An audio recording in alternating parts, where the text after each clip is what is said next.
Welcome to the Agent Leader Podcast. My name is Brent Kelly, your host. Thanks so much for joining me on this episode. Excited to be with you. It's a privilege and honor to be sharing some ideas and information with you today. In fact, I don't know if this will be the title of the podcast. It probably won't be. But really what I want to share today is called Short, Sweet Meat. Short, sweet meat. I actually got that from Jeffrey Gitomer years ago. I was at a seminar with him, and he said, let's just give him short, sweet meat. So I'm going to keep this to the point. It's just me on this podcast.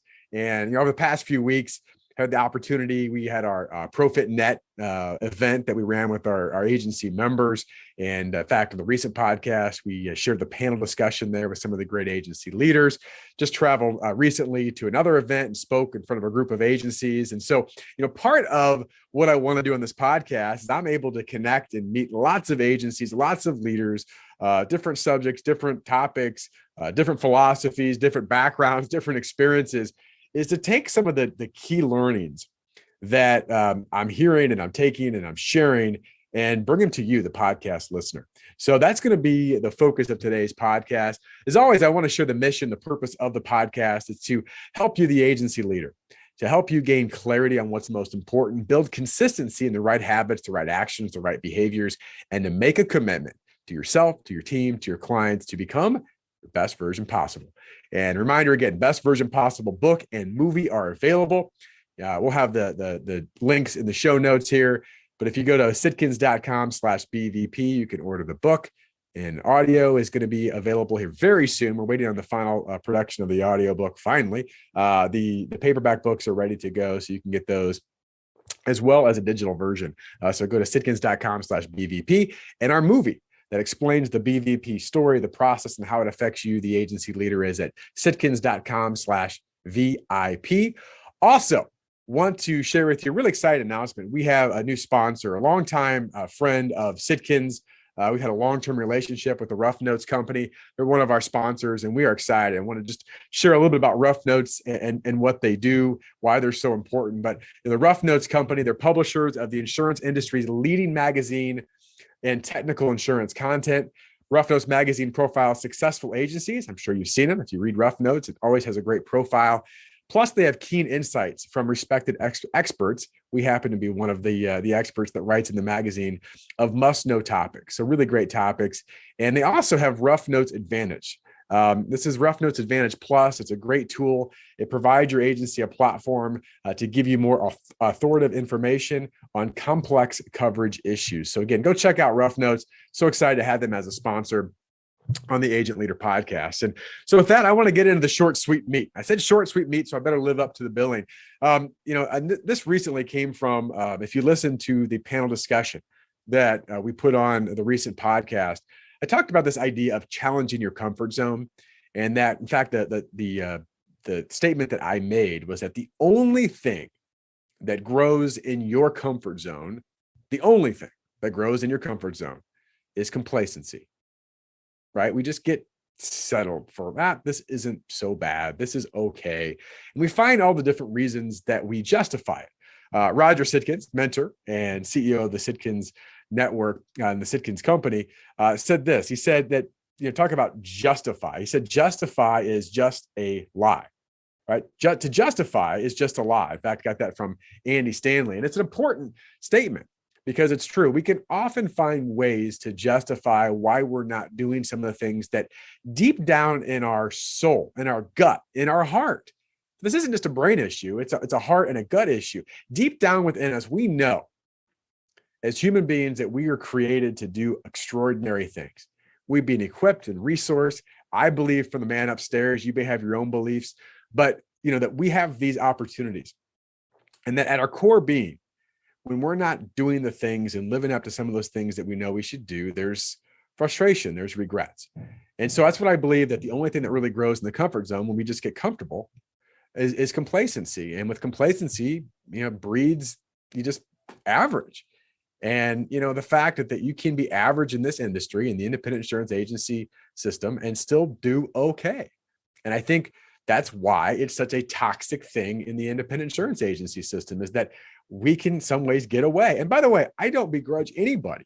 If you're happy with where you're at and what you're doing, great for you. But I believe that there's more in people than they often know and see.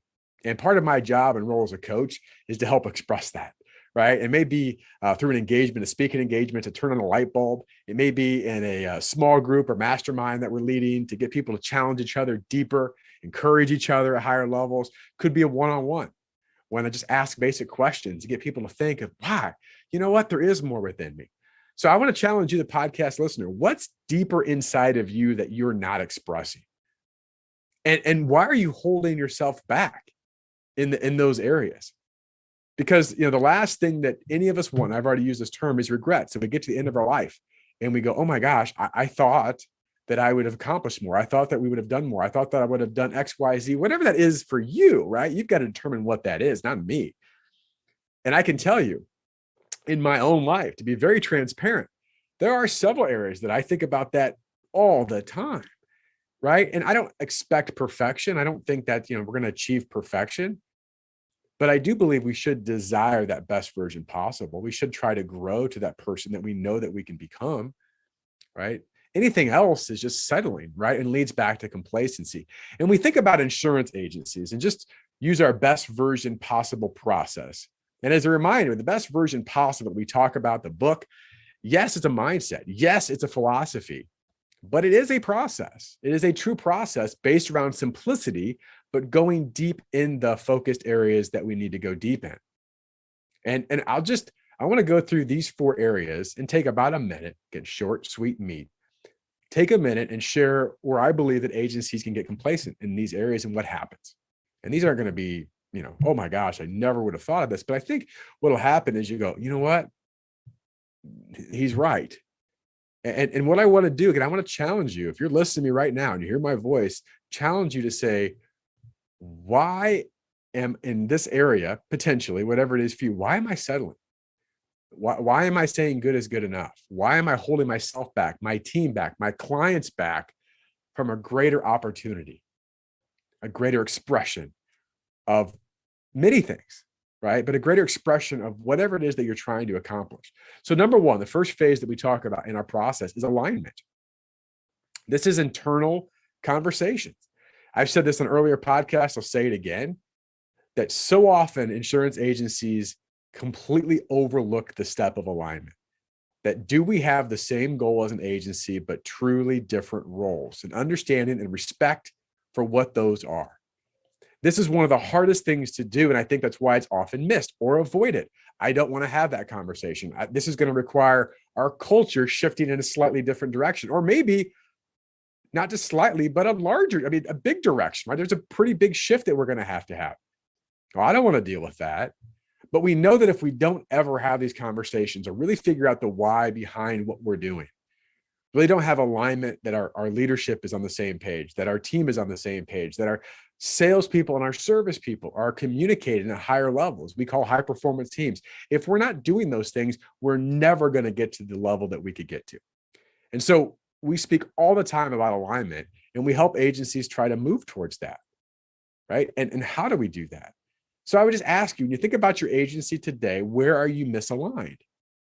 And by the way, if you say, well, a lot of areas, you're not the only one. One of the advantages I have of speaking to so many agency leaders, which is such an awesome opportunity for me, is that I would get agency leaders to go, I know we're probably the only one. Like, no, you're not. But the fact that you are having the conversation, that you're having some awareness of this, means you're ready to make some of these improvements, which you need to make to get to where you want to go. Now, again, if you just say, hey, you know what? Now we're not really aligned. We don't really get along, but we're making enough money to survive and things are okay, and I don't want to deal with it. Well, that's your choice. And as I said, I'm not going to begrudge anybody, other than if you want to be part of the best version possible in the process, alignment is critical to your success. So phase 1 is alignment. Phase 2, this is where I'm going to ask you, where are you complacent, is the green zone. And we have talked to Sitkins about green zone, green zone, green zone. In fact, it was really just a thought process to supplement the fact of what this is really about. The green zone is what? It's getting producers, your salespeople, to get in the best position to win, which is to do sales stuff. And we started looking at this saying, listen, there's two zones ultimately. I mean, you could add a yellow zone, but really there's a green zone, which is I'm doing pay activities, pay stuff. And there's red zone, which is I'm doing all the stuff that doesn't pay, but I'm doing it anyway. And so often the agencies will see, well, there's complacency. Well, I know that our producers really only spend maybe 20, 30, 40% of the week in sales stuff. But, I mean, they're sort of doing all right. And I know that all of them hit their sales goals, but, that's kind of normal what happens. And I mean, there's this service stuff and they do have to do it. And they've got other things going on. And to get them to shift to more of a results focused producer, well, I don't know if they're going to like that. And they're kind of used to doing it this way. Again, your agency may look different, but certainly we hear these things all the time.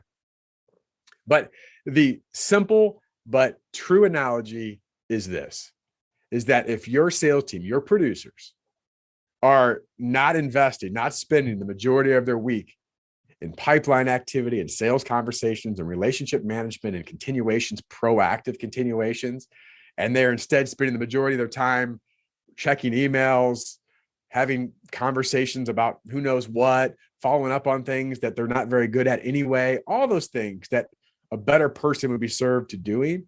And guess what? You're going to lose the game. At least you're certainly not going to win at a high level, right? The analogy is that you're out there playing 2 quarters of a 4-quarter game. Maybe you're playing 1 quarter and you wonder, I don't know why we're not scoring as many points. I mean, our agency doesn't seem to be growing as much as we'd like to. Well, guess what? Your producers may be having only 20, 30, 40% of their ultimate sales capacity. And then it's, well, we need to go find more producers, right? We got to recruit more producers. Well, maybe you do.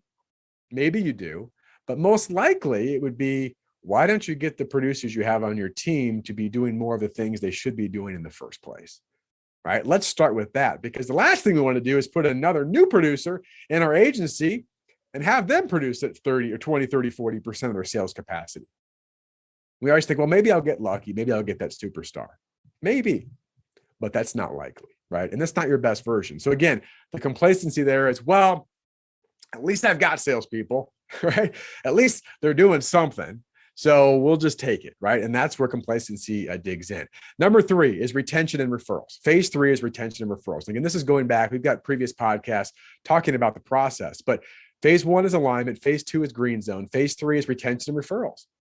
And, if I were to ask you and you could answer me back and I'd say, well, is retention important? Yes. Are referrals important? Yes. In fact, I would say, are referrals the best way to grow your business done the right way? And most people, not all, would say, yes, they are, right? Our best clients want to help us. But what happens is we get complacent in this area because this business is so good, right? And hopefully some of you are laughing with me as I say this. This business is so good is that you could do not much at all. Maybe you give some level of reactive service, right? I mean, at some point we call you back or we answer the phone or return an email, right? Which is fine. And you will generally in agencies have somewhere around 90% of those clients that will continue to do business with you. Now, I know it may be more complicated than that in some areas, but just in general terms, by doing very little, 90% of clients renew with you. What a great business. But here's the big thing. Here is the litmus test on how great the experience really is. If 90% on average of clients renew, why is it that for most agencies, less than 10% of those clients refer someone else to your agency? Why is that? Well, I mean, Brent, I mean, we're doing all right. We get a few referrals here and there. Yeah, but like if you're really providing an exceptional experience, if you're really being proactive in the right areas, if you're really understanding what your clients want and you're putting that in writing and you're delivering upon that and you're having proactive conversations about what's next, wouldn't certainly your top clients want to tell other top clients? Wouldn't you want to ask your top clients specifically and intentionally about how you can help them do what you've done for them, right? That would make sense, but we don't. And part of it is, well, it's uncomfortable, it's awkward. I don't want to make my producers practice that. I'm not sure what it's going to look like. What if they say no? And that's complacency. That's where we get complacency. So think about that. Are you getting complacent in the retention or renewal process? We don't call it renewal process. At Sitkins, we call it a continuation process. We want to continue relationships. And by continuing relationships, we earn and proactively ask for referrals because we have a targeted strategy around that. Well, that's pretty simple, Brent. Most people know that it is simple, but it's not easy. That's why most agencies don't do it, right? But when you do it, it's incredible. It's always funny because people that will be part of our programs and they'll be like, well, you're right. I haven't really done it. It would make sense. Our best clients do want to help us. And I mean, there's opportunities there. And then they actually follow the process that we share and they go, you won't believe this, Brent. I'm like, what happened? Oh, you won't believe this. What?